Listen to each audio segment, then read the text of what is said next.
నమస్తే, welcome to our channel. ఒక పక్క రాష్ట్రానికి బిల్ గేట్స్ వచ్చి అమరావతి నిర్మాణ పనుల గురించి గ్రేట్ వర్క్స్ అని చెప్పి కితాబిస్తుంటే, మరో పక్క వైసీపీ తన అధికారిక హ్యాండిల్లో ఒక పోస్ట్ చేసింది. ఆ పోస్ట్ని ఏ విధంగా చూడాలి, ఇంతకీ ఆ పోస్ట్ ఏంటి, ఇటువంటి వివరాలన్నీ కూడా ప్రముఖ ఆర్థిక, రాజకీయ, సామాజిక విశ్లేషకులు అప్సాని రాజేష్ గారిని అడిగి తెలుసుకుందాం.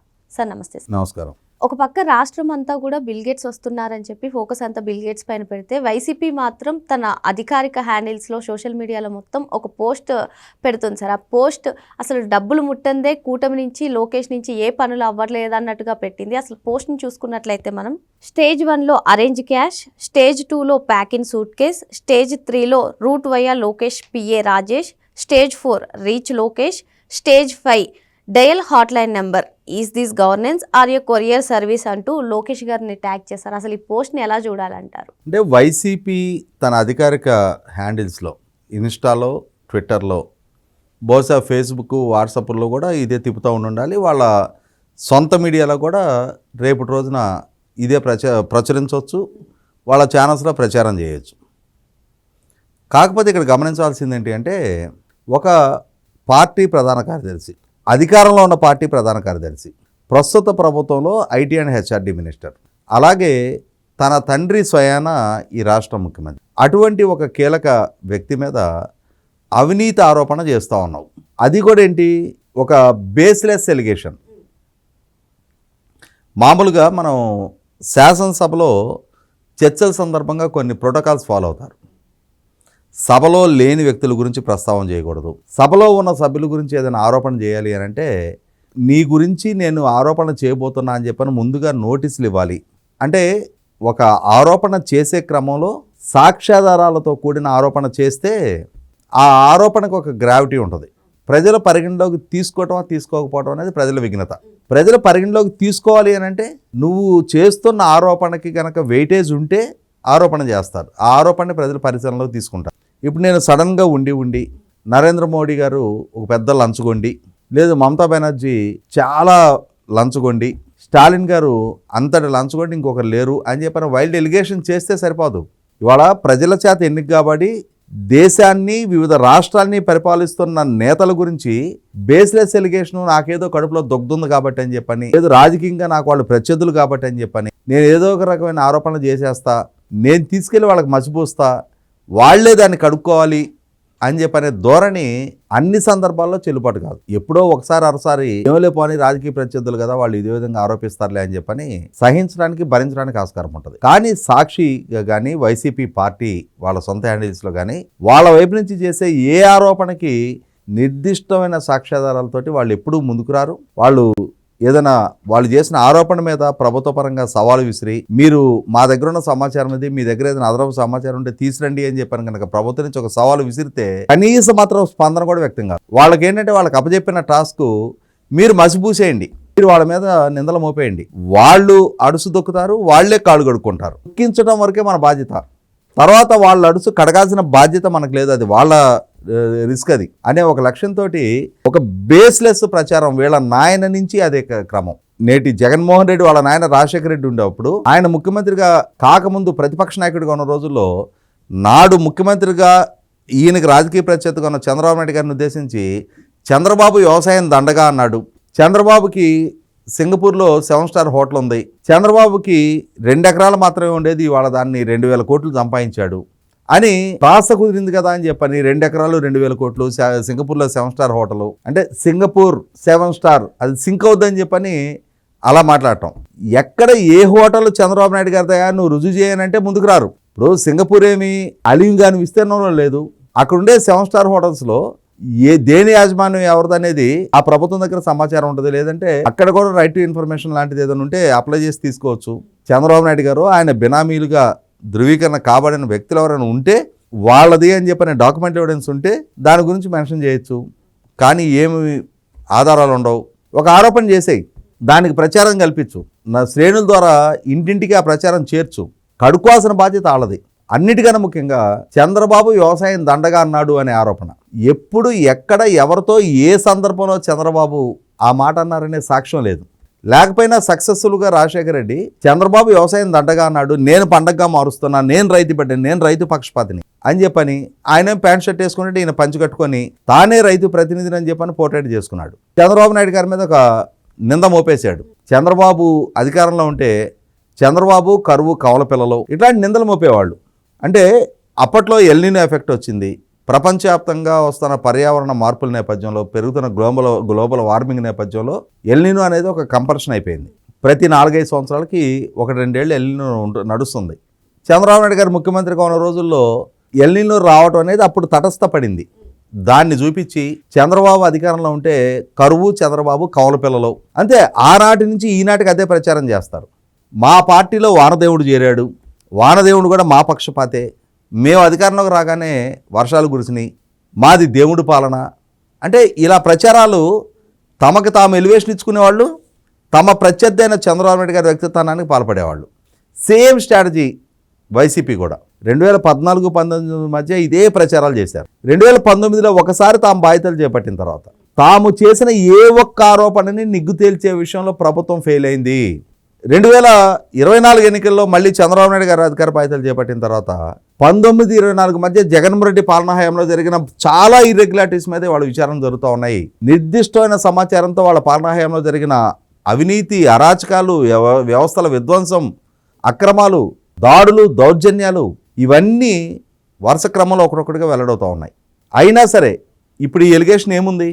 Stage 1 arrange cash, stage 2 pack in suitcase, stage 3 hand over to Rajesh అని బ్రాకెట్లో Lokesh PA, stage 4 reached Lokesh అంటే స్టేజ్ 5 హాట్ లైన్ నెంబర్. అంటే ఏం చెప్తున్నారు? నువ్వు క్యాష్ అరేంజ్ చేసుకో, సూట్ కేసులో పెట్టు, లోకేష్ పిఏ రాజేష్ అంట. నాకు తెలిసి లోకేష్కి రాజేష్ అనే పిఏనే లేడు. వీళ్ళ ఉద్దేశం ఏంటంటే లోకేష్ మిత్రుడు కిలార్ రాజేష్ని ఉద్దేశించి వీళ్ళు వ్యాఖ్యానిస్తున్నారు. అతను లోకేష్ పిఏ కాదు, కానీ తనని బూచ్గా చూపించి లోకేష్కి అవినీతికి పాల్పడుతున్నాడు అంటే హాట్ లైన్లో మాట్లాడటం ద్వారా లోకేష్తో హాట్ లైన్లో మాట్లాడాలి అని అంటే ఈ రాజేష్కి డబ్బు సూట్ కేసులు ఇవ్వాలి. అవి లోకేష్కి చేరితే ఎవరైతే డబ్బు ఇస్తారో వాళ్ళతోటే టచ్లోకి వెళ్తాడు అని చెప్పని తన మీద నిందలు మోపుతా ఉన్నారు. ఇప్పటికే అదే లోకేష్ ద్వారా 25 లక్షల రూపాయల స్నాక్స్ సిఐ కన్వెన్షన్స్ దగ్గరలో తినేశాడు అని చెప్పని తన మీద మోపిన నిందల నేపథ్యంలో లోకేష్ పరువు నష్టం దావా దాఖలు చేస్తున్నాడు. అలాగే హాయ్లాండ్ లోకేష్ కొట్టేశాడు అని చెప్పని ఆరోపణ చేశారు. నారాసుర రక్త చరిత్ర అని చెప్పని చంద్రబాబు నాయుడు గారే వివేకానంద రెడ్డి గారిని చంపించారని చెప్పని ఆరోపణ చేశారు. 1 కాదు 2 కాదు, సాక్షి పత్రిక ప్రతిరోజు రాసే కథనం, వైసీపీ ట్విట్టర్లో, వైసీపీ హ్యాండిల్స్లో వాళ్ళు చేసే ప్రతి ప్రచారం కూడా పూర్తి సత్యదూరం.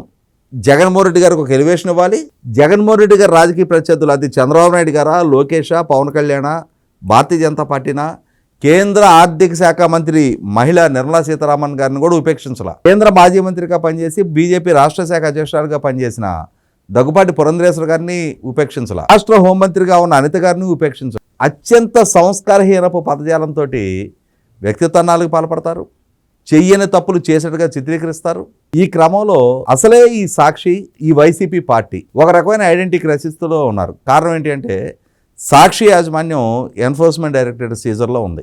అలాగే వైసీపీ పార్టీ కూడా 151 స్థానాల నుంచి ప్రజలు ఈడ్చిపెట్టి కొడితే 11 స్థానాలకు పరిమితమైంది. అంటే ప్రజల చేత శిక్షింపబడింది. సాధారణ ఓటం అంటే ఒక 40-50 సీట్లతోటి ఒక గౌరవప్రదమైన ప్రతిపక్షంగా ఎమర్జ్ అవుతారు. కానీ వాళ్ళు అది కాదు వీళ్ళకి దక్కింది. ఇప్పుడు నిన్న తెలంగాణలో మున్సిపల్ ఎలక్షన్స్ జరిగినాయి. అధికార కాంగ్రెస్ పార్టీకి కొన్ని 1300-1400 స్థానాలు దక్కితే ఓడిన బీఆర్ఎస్ పార్టీకి కూడా సుమారుగా 700 స్థానాలు పైగా వచ్చినాయి. అంటే అదొక గౌరవప్రదమైన ఓటమి. కానీ ఇక్కడ ఏపీలో గెలిచిన కూటమికి 164 స్థానాలు వస్తే ఓడిన వైసీపీ నిన్నటిదాకా అధికారం చలాయించి 150 స్థానాలతో అధికారం దక్కించుకొని ప్రజలు నీకు అవకాశం ఇస్తే ఆ అధికారాన్ని అనుభవించి 150 నుంచి 11 స్థానాలకు పరిమితం అయ్యావు. ప్రతిపక్ష హోదా కూడా దక్కక బాబు నాకు ప్రతిపక్ష హోదా ఇవ్వండి అని ప్రాధేయపడతా ఉన్నావు. ప్రతిపక్ష హోదా ఇస్తే కానీ నేను సభకు రాలేను అని చెప్పని నీ పిరికితనాన్ని ప్రదర్శిస్తూ ఉన్నావు. కానీ నీ ట్విట్టర్ ద్వారా, నీ పార్టీ అఫీషియల్ హ్యాండిల్స్ ద్వారా మాత్రం ఈ రకమైన బేస్లెస్ ప్రచారం చేపిస్తూ ఉన్నావు. అంటే వాళ్ళ ఉద్దేశం ఒకటే, మనం ఒక నింద మోపేద్దాం, ఆ నిందకు వాళ్ళు వివరణ ఇచ్చుకోవాలి, వాళ్ళు సజెషన్ ఇచ్చుకోవాలి. ఇది వాళ్ళ వ్యక్తిత్వానికి పరీక్ష. అంటే సార్ ప్రస్తుత కాలంలో సోషల్ మీడియా ప్రతి ఒక్కరి జీవితంలో చాలా కీ రోల్ పోషిస్తుంది సార్. రాజకీయాలు ఫాలో అవ్వని వాళ్ళు, అసలు న్యూస్ చూడని వాళ్ళు ఇటువంటి పోస్టులు చూసి నిజంగానే అలా జరుగుతుంది అనుకునే ఛాన్స్ ఉంటుంది కదా. మరి దీన్ని ఎలా ఎదుర్కోవాలంటారు? ఎప్పుడు కూడా ఆధారాలు లేకుండా మీరు చెప్పినట్టుగా నాటి నుంచి నేటి వరకు కూడా ఈవెన్ ఎలక్షన్ టైంలో కూడా పింక్ డైమండ్ అని ఇటువంటి అన్ని ఆరోపణలు చేశారు. దీన్ని ఎలా ఎదుర్కోవాలంటారు? అంటే ఒకటి వాస్తవం, జగన్మోహన్ రెడ్డి వాళ్ళ సోషల్ మీడియాలో వాళ్ళకి ప్రత్యర్థులుగా మారిన పాపానికి తన సొంత చెల్లెల్ని ఎలా దూషింపజేశాడనేది కూడా ప్రజలకు ఒక స్పష్టత ఉంది. ఇదే వైసీపీ, ఇదే సోషల్ మీడియా, ఇదే సొంత మీడియా, ఇదే వాళ్ళ యూట్యూబర్సు వీళ్ళందరూ పనిగట్టుకొని 2019-24 వరకు జగన్మోహన్ రెడ్డికి లేని ఎలివేషన్ ఇచ్చుకుంటా ప్రత్యర్థుల వ్యక్తిత్వానికి పాల్పడతా ఈరోజు చేసిన ఆరోపణల కన్నా ఎక్కువ ఆరోపణలు చేశారు. ముఖ్యమంత్రి హోదాలో జగన్మోహన్ రెడ్డి స్వయంగా మైక్ దొరికిన ప్రతి సందర్భంలో కూడా చంద్రబాబు, మీడియా సంస్థల అధిపతులు, పవన్ కళ్యాణ్ వీళ్ళ ఎజెండా దోచుకోవటం, పంచుకోవటం, తినుకోవటం. డీపీటీ వాళ్ళ ఎజెండా. నేను డైరెక్ట్ బెనిఫిట్ ట్రాన్స్ఫర్ ద్వారా డీబీటీ ద్వారా నేను ప్రజలకు సంక్షేమ పథకాలు అందిస్తుంటే వీళ్ళు డీపీటీ విధానాన్ని ఫాలో అవుతున్నారని చెప్పని బేస్లెస్ ఆరోపణలు చేసేవాడు, వాళ్ళ వ్యక్తిత్వానికి పాల్పడేవాడు. కానీ ప్రజలు వాళ్ళొక నిశ్చితాభిప్రాయానికి వచ్చేసి వాళ్ళొక స్థిర నిర్ణయంతో వాళ్ళు ఏ ఫలితాలు ఇవ్వాలో ఆ ఫలితాలు ఇచ్చారు కదా. కాబట్టి ఏంటంటే ప్రజలు పరిగణలోకి తీసుకురా అనేది సంగతి తర్వాత. కానీ వాళ్ళ పాలకుల వ్యక్తిత్వానికి పాల్పడటం అనే ఒక ఎజెండాతో పనిచేస్తున్న వైసీపీ సోషల్ మీడియా, అలాగే వాళ్ళ సొంత మీడియాలు, వాళ్ళ సోషల్ మీడియా ఇదే విధమైన దుష్ప్రచారాలకు వాళ్ళు పదే ఒడిగడతారనే నేపథ్యంలో ఆ కన్సర్న్డ్ రెస్పాన్సిబుల్ పర్సన్స్ ఎవరు వాళ్ళని పిలవాలి. ఏ వ్యక్తి ఎంత అమౌంట్ ఏ సూట్ కేసు ద్వారా ఏ రాజేష్కి అందించాడు, అలా అందించిన నేపథ్యంలో ఏ వ్యక్తి హాట్లైన్లో లోకేష్తో ఏ అంశం గురించి మాట్లాడాడు, ఏ అంశం గురించి లోకేష్ మాట్లాడితే లోకేష్ వైపు నుంచి అతనికి ఏం ఫేవర్ జరిగింది, ఈ విధమైన నిర్దిష్టమైన సమాచారంతో కనుక వాళ్ళు ఆరోపణ చేయగలిగితే వాళ్ళు చేసిన ఆరోపణకు ఒక క్రెడిబిలిటీ ఉందని మనం భావించవచ్చు. కానీ కేవలం లోకేష్ క్యారెక్టర్ అసాసినేట్ చేయాలి, దానికోసం డాట్స్ కనెక్ట్ చేసినట్టుగా రాజేష్ అనే అతని పేరు తేవాలి, అతని పేరును ఉపయోగపెట్టి అతనేదో కలెక్షన్ ఏజెంట్ లాగా పనిచేస్తున్నాడు అని చెప్పని, పైగా ఆ కింద is this governance or courier service అని చెప్పని, ఏది గవర్నెన్సో ఏది కొరియర్ సర్వీస్ అనేది 3,500 కోట్ల రూపాయల నకిలీ మద్యం మామూళ్ళ వసూళ్ల ప్రక్రియలో కొరియర్ సర్వీస్ ఎవరు నడిపారనేది ప్రజలకు ఒక అవగాహన ఉంది.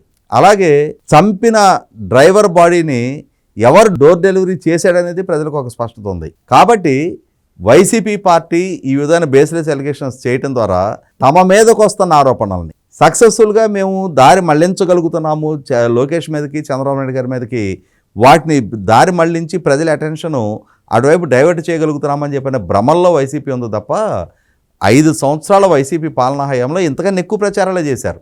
కానీ రాష్ట్రం పట్ల, ప్రజల పట్ల, పాలన పట్ల, ప్రజల భవిష్యత్తు పట్ల ఒక స్పష్టత ఉన్న ప్రజలు ఎవరు పాలకులుగా ఉంటే ఏ విధంగా పాలన అందుతుంది, ఎవరి పాలన రాష్ట్ర భవిష్యత్తుని, ప్రజల భవిష్యత్తుని సుస్థిరం చేయగలుగుతుంది అనేది ఒక స్పష్టత ఉన్న ప్రజలు వాళ్ళే తీర్పియాలి, ఆ తీర్పిచ్చారు. మరో అంశంతో మళ్ళీ కలుద్దాం. Thank you sir.